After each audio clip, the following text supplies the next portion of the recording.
how much do Americans pay for public media?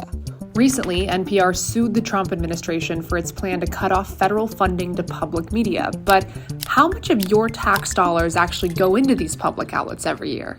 Well, under the 1967 Public Broadcasting Act, a non-governmental agency called the Corporation for Public Broadcasting receives a Congress-appropriated budget on a 2-year basis. In the current cycle, the CPB will receive $535 million a year until 2027. Now, the majority of this money will support local public TV and radio stations, aka the NPR and PBS affiliates from your town. Now, according to NPR, only about 1% of its annual funding comes from the CPB. But that's not all it gets, because most CPB funds that go to local stations will end up flowing back to NPR when they pay to air their popular NPR shows.